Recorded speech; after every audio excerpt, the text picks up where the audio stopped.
নবম শ্রেণীর সুপ্রিয় শিক্ষার্থী, আমরা দেখতে পাচ্ছি শিক্ষাবর্ষ 2024 বিষয়ভিত্তিক মূল্যায়ন নির্দেশিকা, বিষয় ইংরেজি নবম শ্রেণী, অর্থাৎ বিষয়ভিত্তিক মূল্যায়ন নির্দেশিকা। এটি সরকার অলরেডি পাবলিশ করেছে। আমরা এখন দেখে নিই এই নির্দেশিকায় কি আছে, আর তোমরা ডেসক্রিপশন বক্স থেকে এই নির্দেশিকাটি ডাউনলোড করে নেবে। প্রথমে বলে রাখি, নির্দেশিকা মানে হচ্ছে যে কিভাবে তোমাদের এই 2024 শিক্ষাবর্ষটা পরিচালিত হবে, অর্থাৎ তোমরা কিভাবে পড়বে। আসলে আমরা আগে চ্যাপ্টার 1, চ্যাপ্টার 2, চ্যাপ্টার 3 এভাবে আসলে প্রত্যেকটা অধ্যায় ছিল, নাম ছিল এরকম করে, কিন্তু এখন এই অধ্যায়ের জায়গায় যে শব্দটা ব্যবহার হয় সেটা হচ্ছে এক্সপেরিয়েন্স।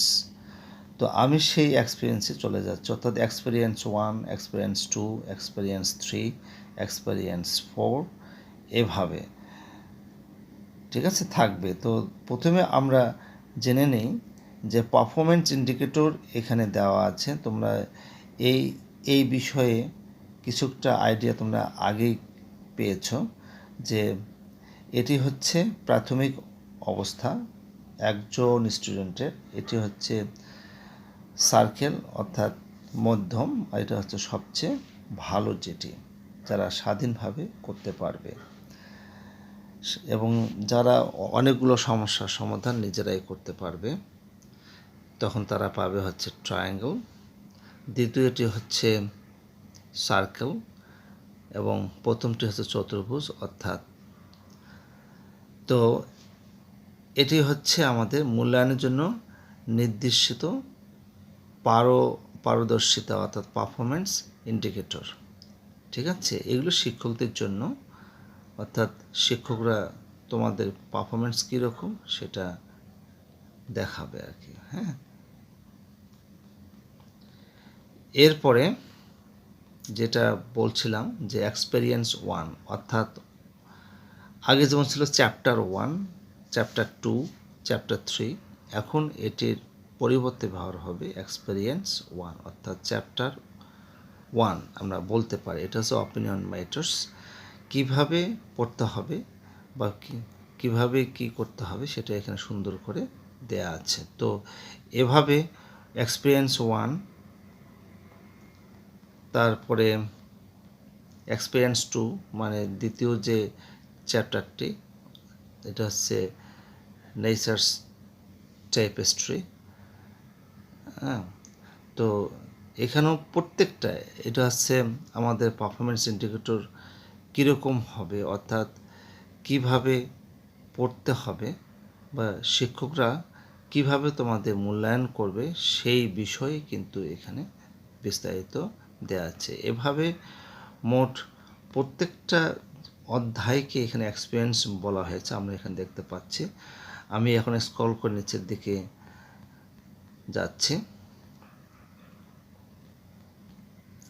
যেমন এখানে হচ্ছে এক্সপিরিয়েন্স 8 মানে হচ্ছে অষ্টম চ্যাপ্টার, নাম হচ্ছে কি ইমাজিনেশন।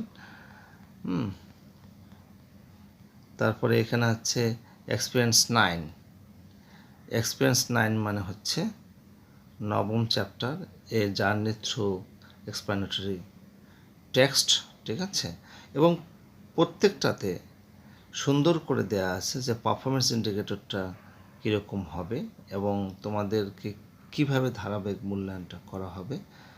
এবং এখানে সুন্দর করে দেওয়া আছে যে অ্যাক্টিভিটিস টু বি অবজার্ভড, কীভাবে কর্মকাণ্ডগুলো অবজার্ভ শিক্ষকরা করবে বা তোমাদের মূল্যায়নটা কিভাবে করবে। তো এভাবে আসলে পুরো বইটিতে কিভাবে মূল্যায়ন করা হবে সেটা দেয়া আছে। ওকে, তো সব শেষে যেটা আমরা এখানে একটু দেখে নিই কী দেওয়া আছে। এক্সপিরিয়েন্স 12 মানে একদম 12তম চ্যাপ্টার, যেটা আমি আগে বলেছি চ্যাপ্টারের জায়গায় এখন বলা হচ্ছে এক্সপিরিয়েন্স 12, অর্থাৎ টাইটেল ম্যাকবেথ। তো আমরা জানি নবম শ্রেণীতে মোট 12টি চ্যাপ্টার রয়েছে, যেটি এখন বলা হচ্ছে 12টি এক্সপিরিয়েন্স, অর্থাৎ চ্যাপ্টারের জায়গায় এটা বলা হচ্ছে এক্সপিরিয়েন্স। তো আমি প্রত্যেকটাতেই কিন্তু এই 3টি ইন্ডিকেটর রয়েছে, হ্যাঁ, লেভেল অফ পারফরমেন্স ইন্ডিকেটর, এবং এভাবে তোমাদের ধারাবাহিক মূল্যায়নটা করা হবে। ঠিক আছে, তো তোমরা এই এই মূল্যায়ন নির্দেশিকা তোমরা কি করবে, আমার ডেসক্রিপশন বক্স থেকে এটা ডাউনলোড করে নেবে। আজকে এ পর্যন্তই, সবাই ভালো থাকবে।